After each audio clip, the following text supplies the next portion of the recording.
Yeah. But then at the same time, like a smooth transition as opposed to having to cut out from the joke is a whole other craft in and of itself. Like there's so many pathways to get from one joke to the next. Yeah.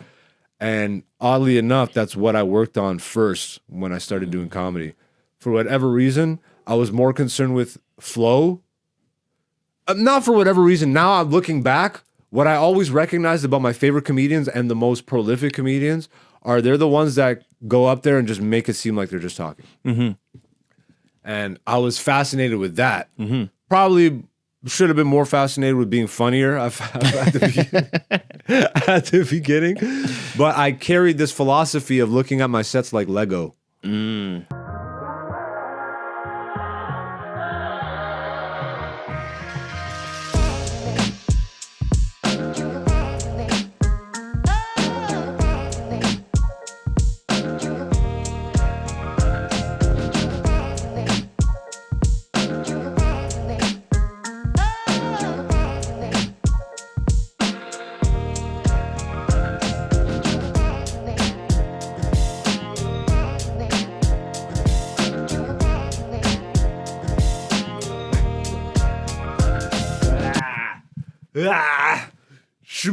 Or whatever the hell I did. This is take 2. You didn't need to know that. What's going on, beautiful people? Welcome back to Black Zeus, the podcast. I am your boy, Black Zeus. This is the podcast. You are the beautiful people of the podcast.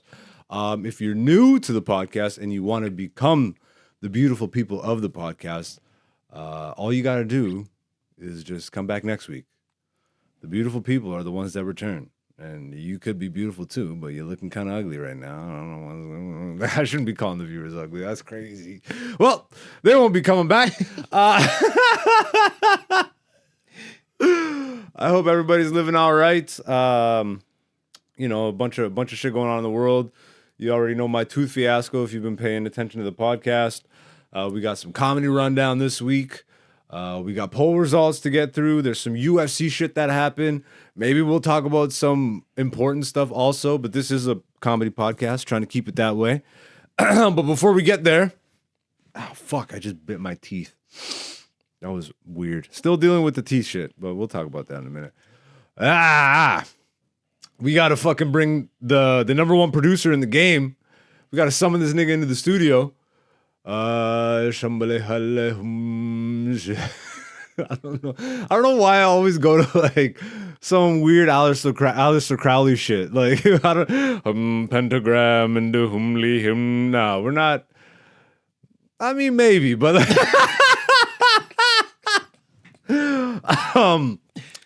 rest in power, Brother Panic. That's all I'm gonna say about that. R.I.P. to a legend and a soldier. Thank you. And on that note, I mean, we need to get some diatribe going on this podcast. I was trying to remember his friend. Baphomet. Oh, man. People think we're devil worshippers in this bitch. That's crazy, though, because I'm African and Dante's Caribbean. And speaking of Dante, this nigga's in the studio right now. Boule ass nigga. Yeah. So damn, this would have been a good week to have some. Damn, bro, that one actually that sucked because at least I got to see some of his live lectures, you know, or the live streams, I should say, not in person. How you living, Dante? Blessed and highly favored. You know how it be. Cool, calm and collected. Cool. Hey yo.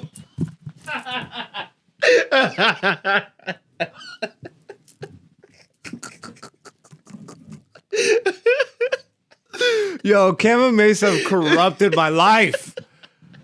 How, bro? I don't even watch sports like that anymore, but somehow I'm watching these niggas shows on. It's too funny to not watch. Hey, yo. Anyways, what you been up to, bro? You been up to anything? What have I been up to? What's the closest thing to comedy you've been doing, other than hanging out with me at comedy clubs? Keeping it positive. You know? That's comedy to you? Yeah, like... Oh, that's right. You broke down comedy and drama to me earlier. I never heard that before until you said that. Yeah. But yeah, keeping it positive. Keeping it... Light as a Yo, is feather. that actually facts though? Like, You want me to look it up? no. I believe you. I'm Yeah. saying like, because obviously I know about the comedy drama thing, like through the masks, Mm-hmm. and that being a metaphor for life. Yes. But I didn't know were there only two styles of plays? Yeah, like back in the old day, there's only two types of stories. One with a happy ending and one with a sad ending. Okay. So anything that had any story that had a sad ending was called a drama. Okay. And anything with a happy ending was Called the comedy. yes, Or whatever the hell they were saying for comedy back then. comedios or something. Comedios. I don't know. My favorite thing about what's going on with you today is how you're rocking an Ankh right over a PlayStation logo. What's wrong with that? It's just like spiritual and corporate meet in such a funny way. That's also a sick shirt. Like, Yeah. that reminds me. Oh, it's got the Japanese text, nigga. What is that? PlayStation in Japanese? I think so. I hope so.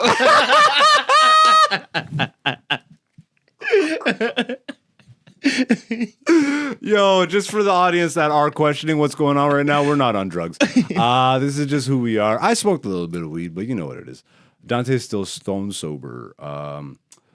Yeah, I guess we can get into the comedy talk. It's been fun having you follow me around with the camera. The project is not yet announced, but obviously we've been teasing it this whole time. We are working on shit that is comedy related. This YouTube channel will eventually have my comedy special and a bunch of comedy video projects. So, you know, for the guy who says that he's a comedian and only posts like one clip here or there, nigga, I've been doing it for 13 years. I don't need to prove to YouTube that I'm a comedian or Instagram or TikTok. If you're the beautiful people of this show, you've heard me rant like this before. But if you're new, just know we're not here to impress. We're just here to do what we do. And then if you fuck with that, you do. And then if you don't, you don't. And that's pretty much, you know, we don't beg on this side. We got, this is my new favorite thing to say about this channel, is we got talent and patience. It's like, yeah, things are growing at their own pace, but they're growing. So that's a good sign. But yeah, how many shows did you came to? 3 shows or 2 shows with me this week?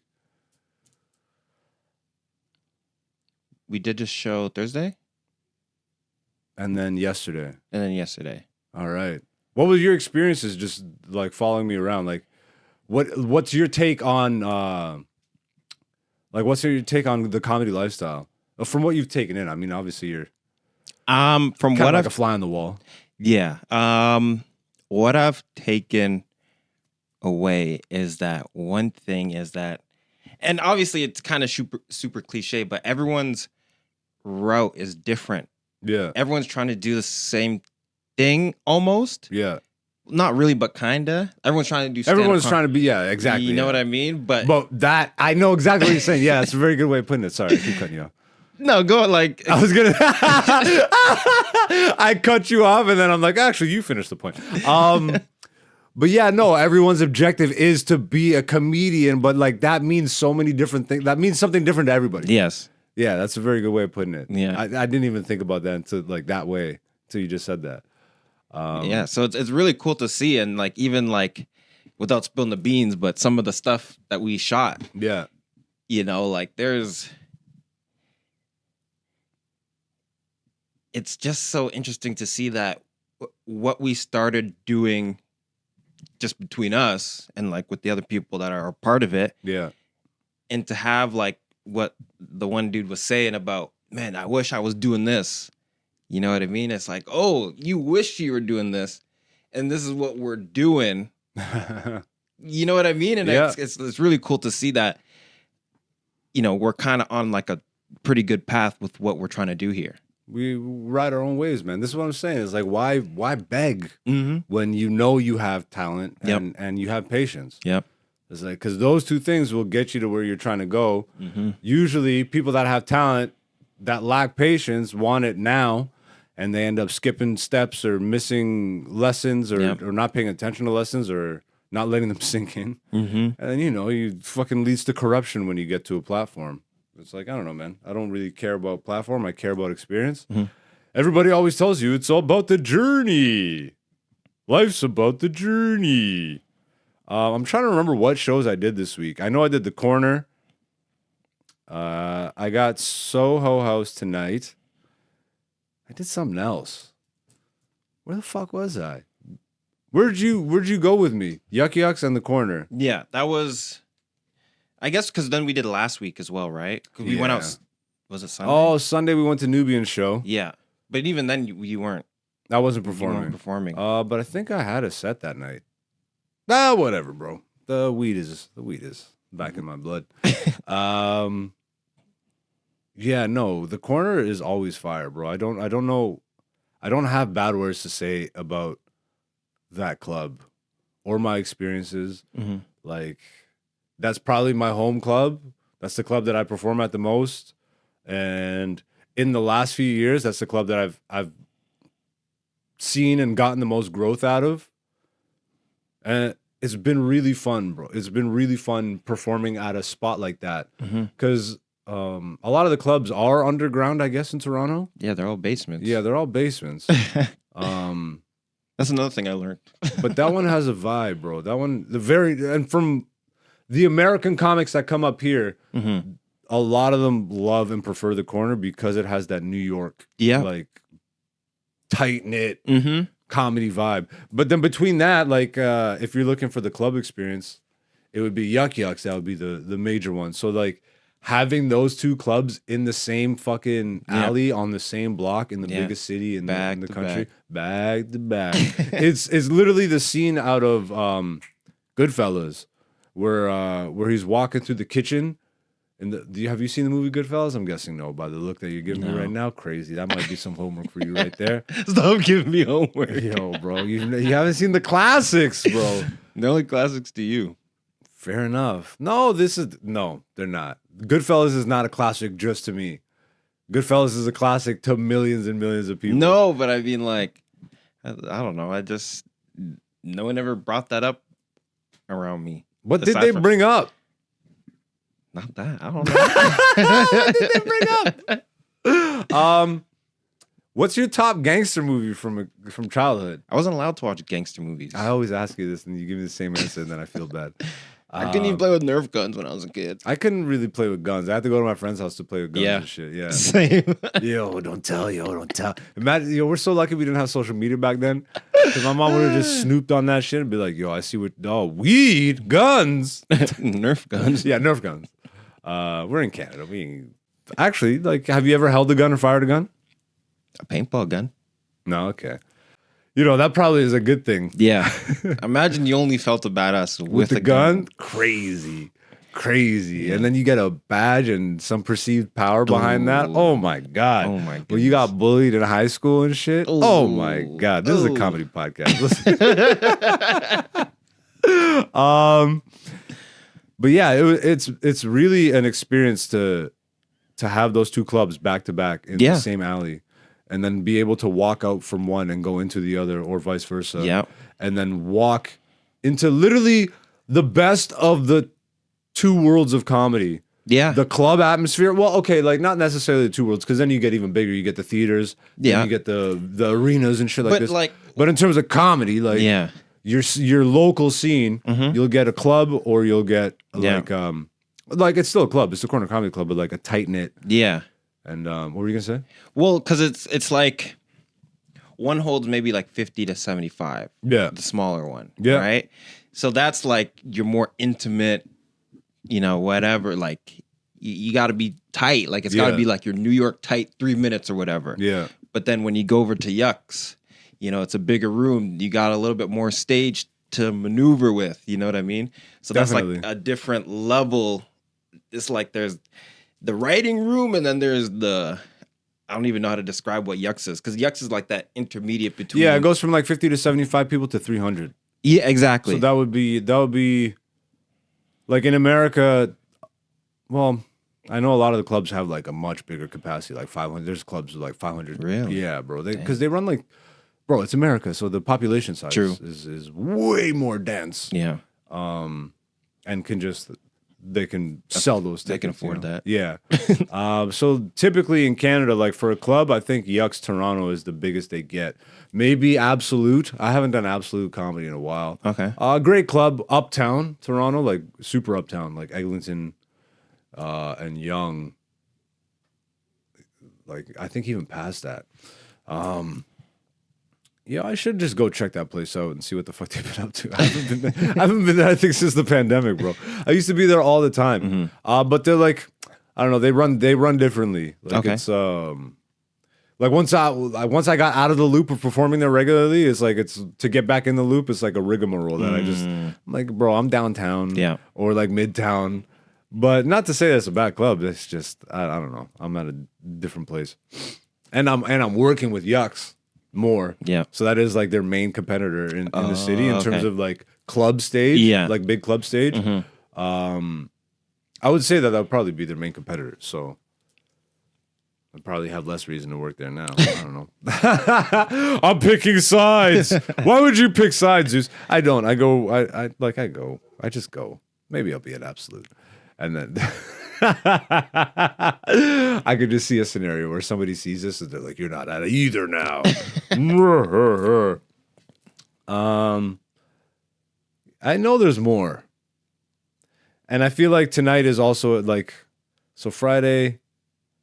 You had a show Friday. Yeah, that was the corner show. Okay. I feel like I was at the corner earlier. Oh, it was a spot that I wasn't booked on. I was just there. And someone had dropped out. Oh, yeah. That's why. That's why. So I wasn't like booked. So it wasn't in my memory.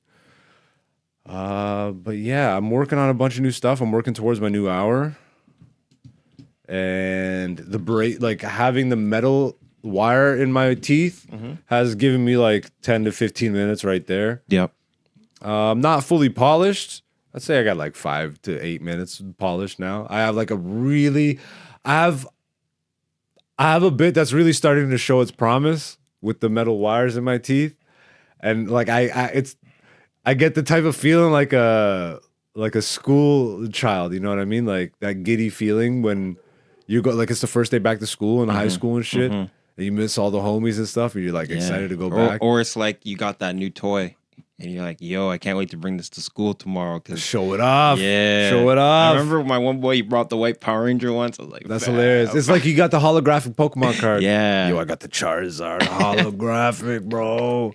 Yeah, it just makes me excited to tell it. I love those little feelings, bro, because like the longer you stay in the game of comedy, it's like like for me especially, or not me especially, but I think in general, you have to find ways to keep it as exciting as it was when you first started. Yep. You know? And for me, definitely one of those things is just like the mark of a good joke.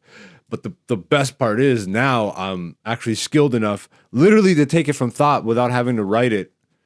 Because I'm finding that like not 50-50, but maybe 75-25%, 25% of my jokes now are being written on stage on the fly. And not necessarily from riffs, but from other joke ideas or something that I haven't fully formed yet. And my brain is just like, it's like, you remember when Kanye said his like thoughts are like Mario levels? Oh, I related to that so much. That's straight up how my brain is too. So like, when I'm on stage, I'm working on I'm telling the one joke, I'm going through the filing system in my brain, plotting out the next 3, but then also analyzing the crowd, seeing if I want to divert from that. There's just like a million things happening all at once, and comedy has really helped me to hone in on that. It's a superpower, bro. That shit is a fucking skill to be able to kind of multitask to that level. Yep. And make it look like you're not even multitasking. Correct. Make it look like this is all written. Yeah. Or not written, because I think sometimes a lot of the people, when they watch stand up, depending on like what kind of stand up it is, they don't feel like it's written. They think everything that's the best shit, yeah. You know what I mean? They think everything that you do is just, I literally just thought of this the first time. Well, to be honest, bro, a lot of that stuff is written. And that's what I'm saying. It is written, but people think. The first time I really caught on to, not the first time, but the one time that really sticks out in my brain as one of the most masterful moments I've seen it happen was Louis C.K.'s Live at the Beacon Theater. And I would notice, I was like, he kept going off the cuff and start talking to the crowd and addressing the crowd. And this is like years ago where I saw this, like way before I got to being decent on stage. And I'm like, at on the first viewing of that special, I'm like, wow, bro, he was just able to riff like that. And then I had the experience on stage where it was like a crafted moment that felt like it was a riff. And just a light bulb went off in my head, and I went back and watched that special, and he was doing that all over the place. And it's a great way to kind of segue or transition from one joke to another. Yep. And just like, it's like a very natural sounding way to get from one thought to the next. Yeah. But then at the same time, like a smooth transition as opposed to having to cut out from the joke is a whole other craft in and of itself. Like there's so many pathways to get from one joke to the next. Yeah. And oddly enough, that's what I worked on first when I started doing comedy. For whatever reason, I was more concerned with flow. Not for whatever reason. Now I'm looking back, what I always recognized about my favorite comedians and the most prolific comedians are they're the ones that go up there and just make it seem like they're just talking. And I was fascinated with that. Probably should have been more fascinated with being funnier at the beginning. But I carried this philosophy of looking at my sets like Lego. And it's like, okay, this is my opener. Can I put it in the middle? Can I put it at the end? Yeah. Can I take the closer, put it in the middle, put it at the beginning? Can I take the middle, put it at the beginning or the end? Yeah. And then like all over the place. And that's probably, honestly, that skill alone, I'm so happy that I honed that skill and so happy that I just approached it the way I did. Sure, it might have taken me longer to get to the funny, like the really funny parts of me, but the jokes that I'm telling now, like the ones on my comedy special that I recorded already, that I'm now telling like fucking crisp, the concepts and ideas are, if I pulled out my joke book from when I first started 13 years ago, you'll see those jokes there. So I knew what I wanted to talk about. Yeah. I had the idea. I already knew I was funny. It was just a matter of fucking chiseling away at the rock or scuffing out the diamond from the coal. Yeah. Hammering down the katana. Down the katana. Yeah, bro. So that skill alone is fucking priceless to me, bro. And I think for my style personally is the reason why I'm so good at, like, people don't know what's written and what's not with me. Yeah, you know? exactly. And I fucking love that. Yeah.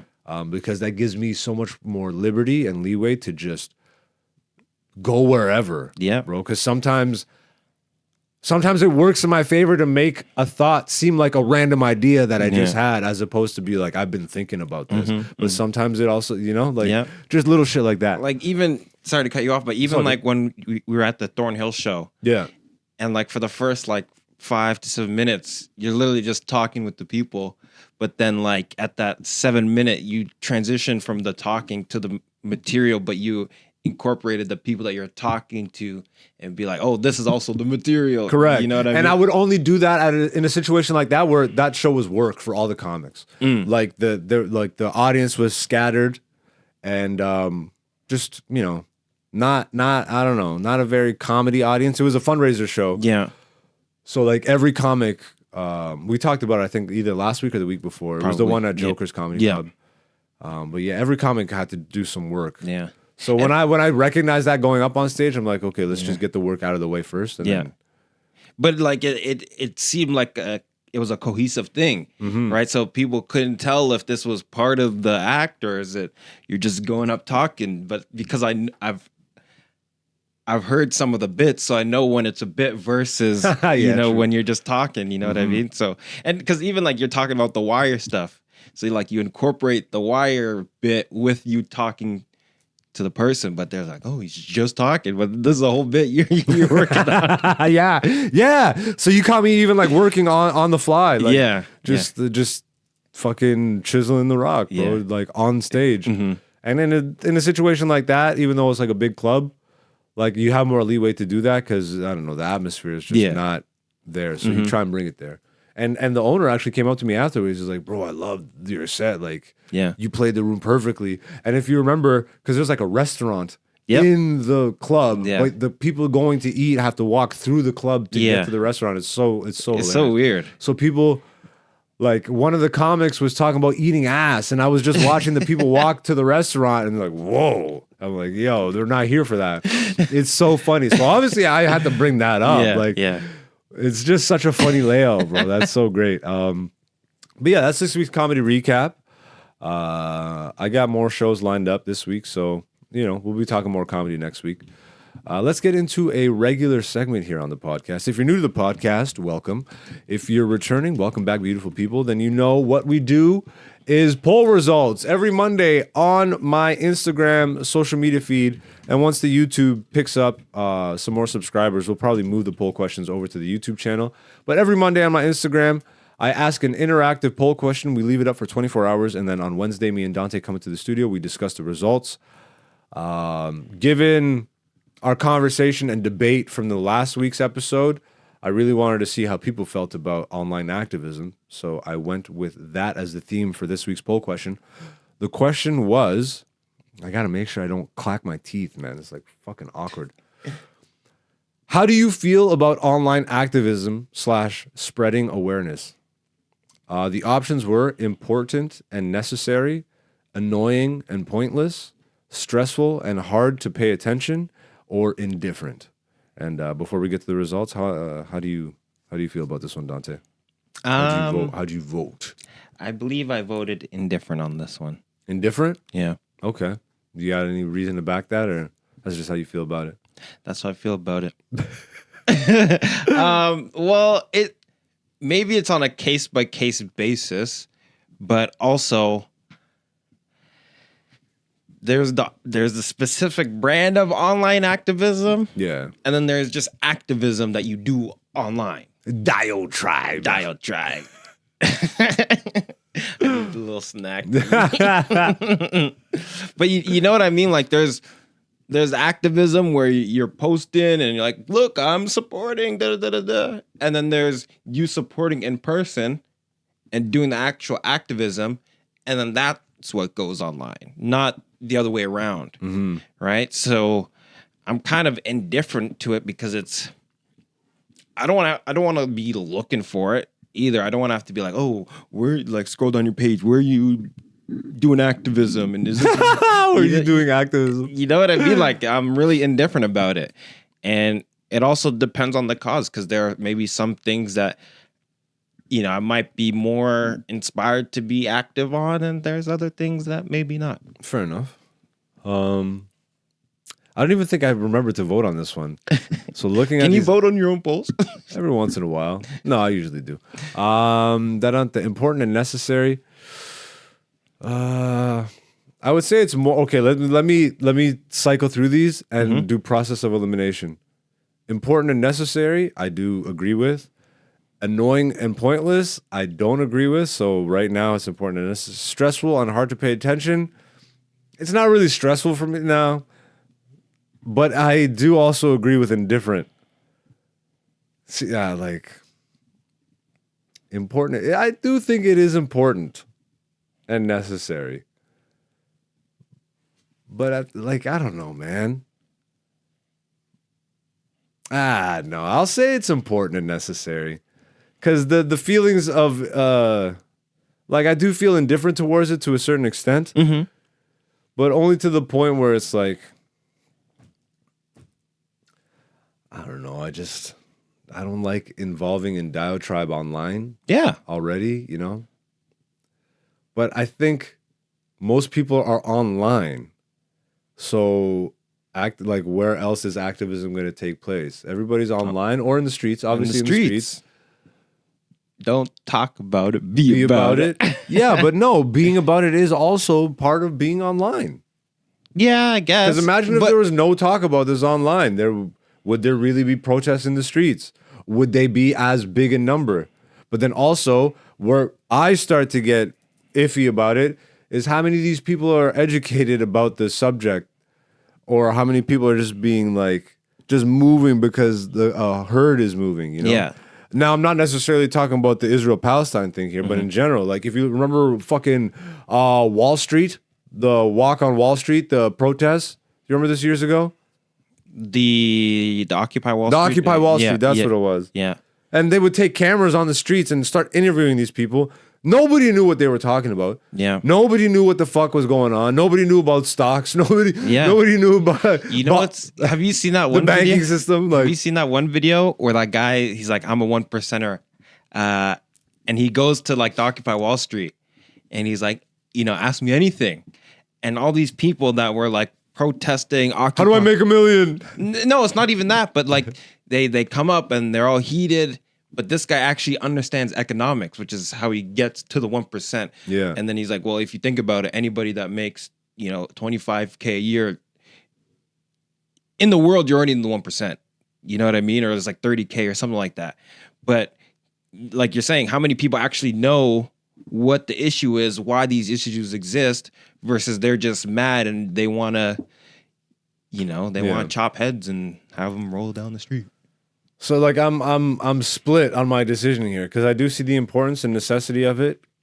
Yeah. Especially in a day and age where everybody. I'm not saying it's not important. I know you're not. I'm just what you agree with to more. the importance. Yeah. But then I also like I'm torn because I am indifferent and I don't know. Like I post shit when I do, but then I also don't and I don't feel pressured to do so. So I guess that's indifference. Yeah. So all right, I'll say indifference is not inaction. I don't know. That was crazy.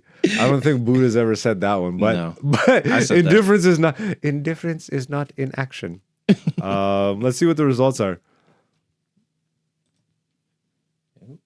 Oh, this nigga's fucking up. I love that yo, I'm such a piece of garbage, bro. You're actually such a nice human being. People always tell me like, yo, Dante's such a nice guy. He has such a calm, like, for my energy, I'm so bombastic, and I'm like, nah, nigga. And you're just like, yeah, whatever, nigga.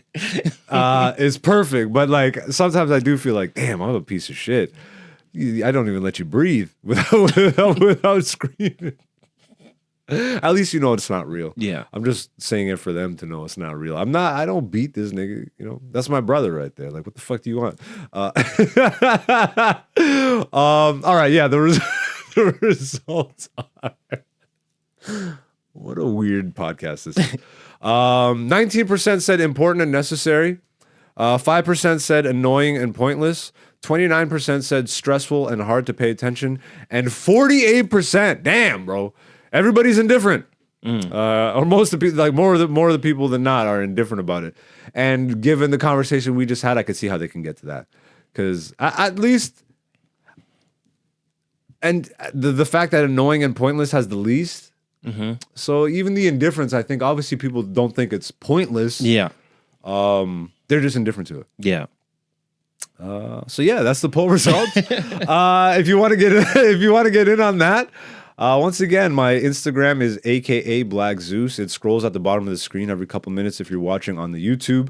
Other than that, I think we're gonna have to skip the. Do you have an Inferno this week? I have one article, and it's kind of interesting. All right, let's do it. Let's do Dante's Inferno. This is another segment on the podcast called Dante's Inferno. Every once in a while, Dante brings an article, a meme, something, whatever is going on out in the real world. We're part of that, so we'd like to talk about it every once in a while. He brings it here for us to discuss, and we either tear it down, build it up, or just talk about it in general. And what's the Inferno this week? So the Inferno, right? And we kind of go back. We talk about this a few times, right? Yeah. I always have to point it out when we're on the road. But lately, some people have started to take a stand. And by stand, I mean not working. TDSB, Toronto District School Board, to review concerns about cell phone tower radiation after 18 teachers in North York refused to work. Whoa. A cell tower is... Hey, that looks like one of them 5G towers, nigga. That's what I'm talking about. A cell tower is pictured in rural Ontario on Wednesday. Okay, scroll down. The Toronto District School Board says that it has made arrangements for a third-party consultant to review concerns about the radiation from a nearby cell phone tower and make recommendations for next steps after several staff members at a Toronto high school refused to report to work for duty earlier this week. Cynthia Nguyen, the principal, Institute, North York, advises school community of situation. We are writing to let you know that today, 18 staff members at Lyon Mackenzie, Lyon, whatever. Leon. It's European.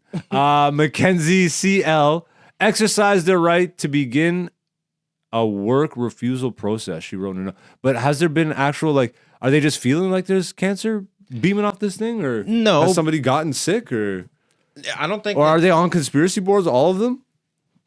That's what I think. All of them are just sharing the same links to each other. They're in one WhatsApp group. The 5G tower is leaking cancer. I mean, I don't doubt that is leaking something, but and probably radiation. It definitely is radiation. Like, let's not. Yeah, it is. Is it reaching the school though? It radiates wavelengths. So all right, fair enough. It is reaching the schools. Yeah, you're right. Damn, bro. I don't know. We'll see in a few years how all these 5G towers cook us all from the inside out. If you watch the movie They Live, none of this shit is surprising to you.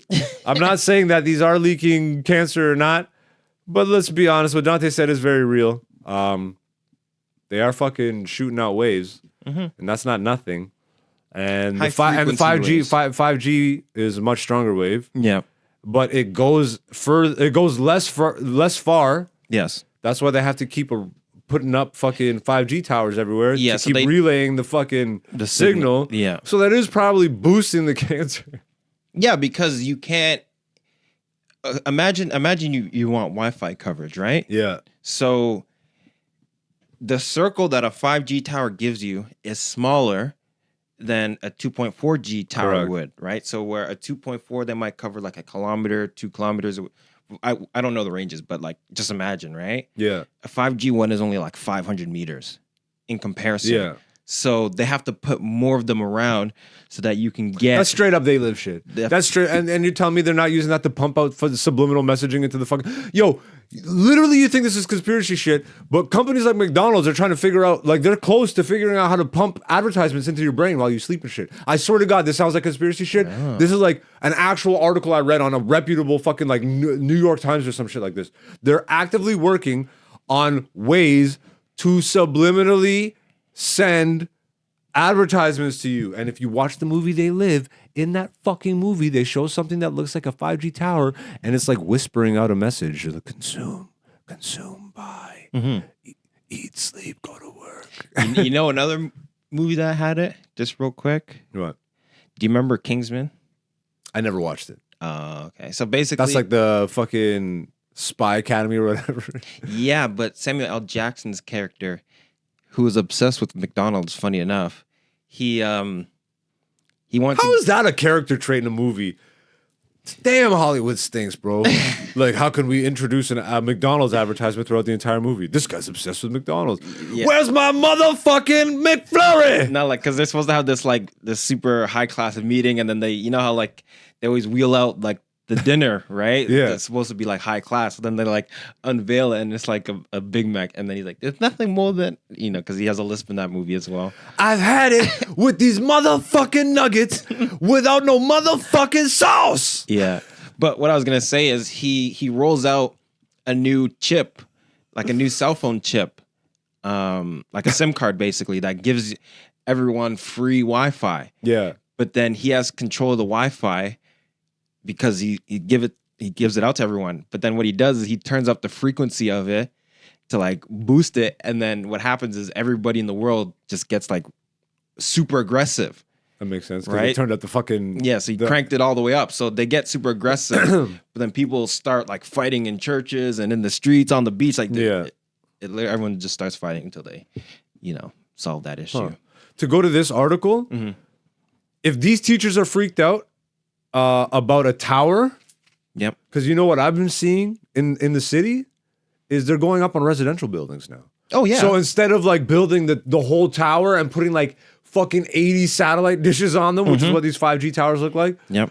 They're literally they're putting pieces of the 5G tower all across the edge of the building. Yeah, they put it on the rooftop. corner. Yeah, on the corners of Yep. and there'll just be like fucking. Imagine being on the top unit of that building. You're just getting cooked. Yep. You're just getting cooked. Yeah, well, and also because they'll have it on like 5 buildings as well. So it's like your neighbor has the same, like your neighbor's getting cooked And it's as well. strengthening the signal. Yeah. Just cooking everybody even more. Fuck. Health Canada continues to monitor all domestic and international scientific evidence on radio frequency, EMF, and health. If new scientific evidence, there will be. It'll come in time.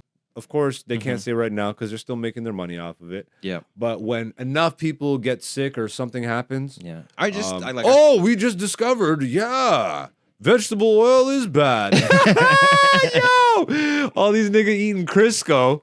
Crisco's like, this is the greatest alternative. It's good for your heart. And meanwhile, it's clogging your heart. Yeah. Oh, we didn't know. We didn't know that soybean oil, like all these bean oils and shit. Beyond Meat. Bro. We didn't know. Oops. My bad. Yeah, you didn't fucking know. Fuck this shit. The Canadian radio frequency safety requirement provides protection against all established health effects, it said. Yeah, that's what they say, but then they approve these towers. Yeah, 100%? Yeah, right. That's like, cap. What are you talking about, bro? Like, what are you talking about? All right, well, I guess that's it. That was a good Inferno. I like this. Fuck those towers. And you know they're working on 10G. In the States, have you seen the Verizon 10G in select areas?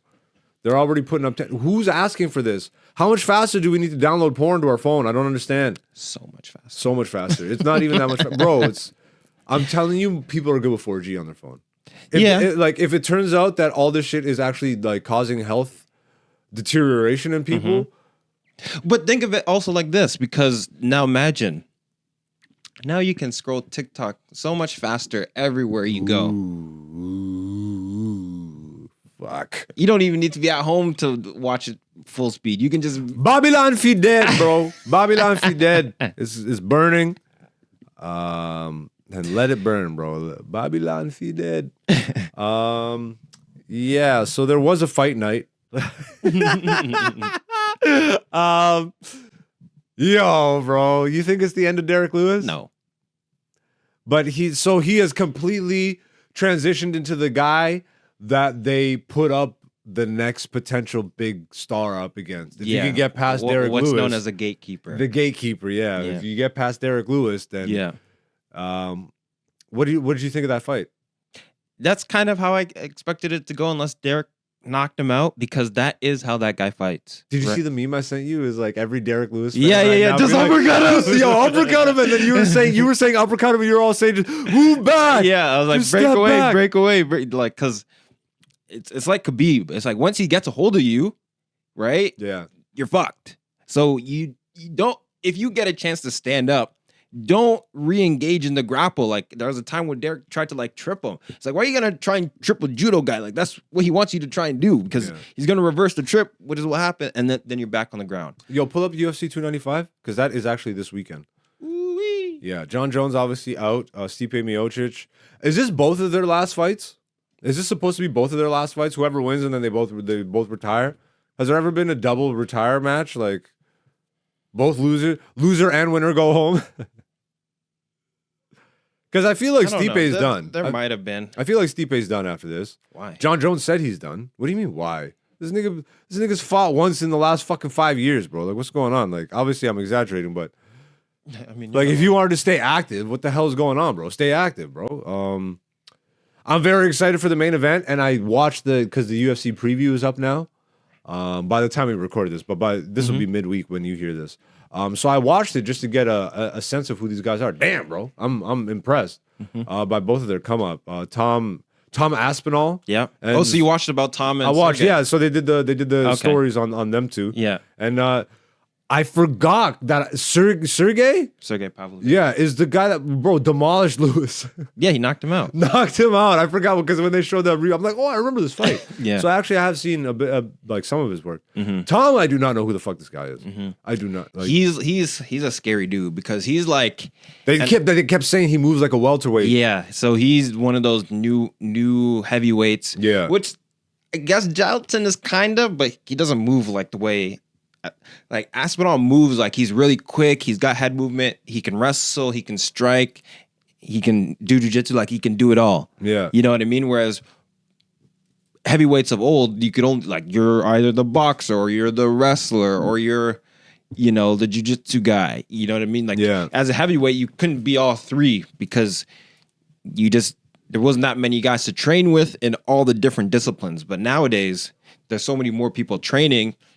And especially with Tom Aspinall, like you can just come up doing all three of those things. So he's like a scary. Who do you have in this fight?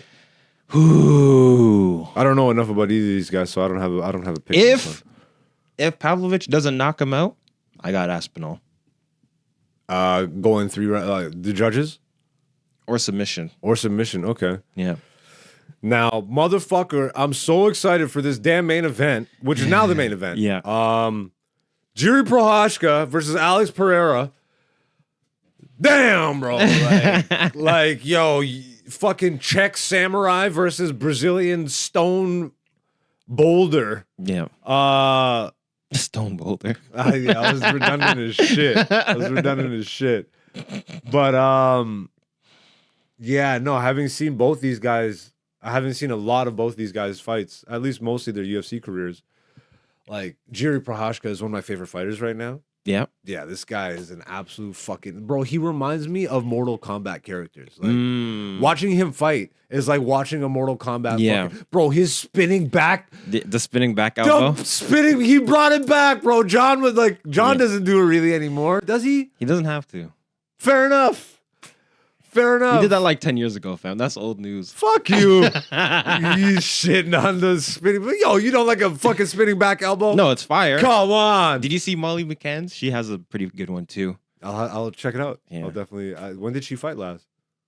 You tell me yesterday. I didn't even pay attention. No. She actually fought in the UK, but she lost. So, But it was before that. Who's the favorite right now? Oh, they're close, too. Pereira's the favorite. Yeah. Ooh. Yo, Prochazka underdog, that's not a bad bet. That's not a bad bet, man. That's not a bad bet. Everyone's expecting Pereira to just fucking clonk him. Yeah. With his... The thing is, I will say, here's one thing. Jiri does get hit. Yes, he does. Yeah, he goes into battles. He goes into complete... And you know me, I'm a Gaethje fan. You know what I mean? I love the dudes that will just they encompass the remember the original UFC pay-per-view intros, the gladiators? Yeah. Yeah. He's that, bro. Yeah, he's that. Straight up. The thing is, you don't want to take any shots from Pereira. Yeah. You don't want to take one. Like people say, "Oh, I take one to give one." If you take one, you can't give one. You actually take 10 from Pereira. Oh my god! But again, for me, I'm looking at something like, and it took a couple fights, more than a couple. But Izzy beat him. Izzy beat Pereira. Yeah. Mm-hmm. And I think Jiri's a better fighter. Obviously, different weight class. You think Jiri's a better fighter than Izzy? Maybe I haven't seen enough. I don't know, man. I do. Okay. I do. Again, this is in what way? Do you think his striking is better? Dominance. Dominance? Like his pressure. Yeah, bro. He'll the way he walks people down. You don't want to stand in front of this guy. It's just so you want to walk down Pereira. Okay, fair enough. Who are you, Sean Strickland? Yeah, but no, wait. I'm doing the comparison between. Okay, fair enough. This is my. I'm not. I'm not a noob. I've been watching UFC from day one, but at the same time, you already have heard my explanation as to. I don't go too deep with the stats and shit. So this is my pro, not pro take.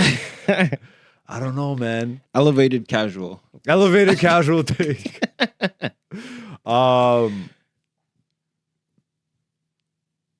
I don't know, man. Izzy beat him. And Prochazka is mentally sharp in the cage, bro. Maybe not as much as Izzy, the style bender. You know, like obviously, I don't know. You're looking at me crazy skeptically right now. Like, I'm just waiting to hear what you're gonna say. This is just my gut feeling, bro. Yeah, what is it? Your gut feeling is leaning Jiri. Yeah. Ah! No. No, my heart says I want Jiri to win. Go with your heart. Man. All right, just to be crazy, I'm saying Jiri Prochazka, but that's not even that crazy. I don't know, bro. Alex Pereira is newer to MMA. Yeah. You know? Yeah, he's newer to MMA, but do you think Jiri's going to go for a takedown? And we were talking about this yesterday. This is primarily Well, to be fair, he can. He can. Yes. And he's definitely better on the ground, I would imagine, than Alex, who's just now in his career getting ground game. And here's a good point. The guy who's training Alex Pereira's ground game, Jiri submitted him. Oh, Teixeira? Yeah. Yeah, I'm going with Jiri. I'm going with Jiri Prochazka. Did you see his new hair? He posted a video of his new hair. It's so I haven't crazy. seen it. So are you going with Pereira? I might go Prochazka as well. Really? Yeah. If 5 rounds? over 5 rounds, I don't think I've seen Jiri go 5 rounds. Do you think it goes 5 rounds though? Nah. I say it stops in the 4th. I'd say it goes to 4. Referee stop. I can honestly see Jiri walking into a left hand. Like he'll just, you know what I mean? Like literally, he will walk into a left hand. Maybe because you didn't see his training montage, bro, where he had the little fucking bottle cap on the string. He's doing the thing. Yeah, but like I said, obviously a bottle cap is not fucking Pereira's face coming at you. He gets hit, and if there's one difference between like Izzy doesn't get hit too much. You know what I mean? He slips a lot. He slips. He's elusive. Prochazka will stand there with you and yes, clang and bang. There was a fight. I forget who it was. It might have been Dominic Reyes, but he got knocked out by an up kick, like a flash KO. So they didn't call it, but he gets like dropped off an up kick because he's just going in wilding. You know what I mean? What was both of their last fights?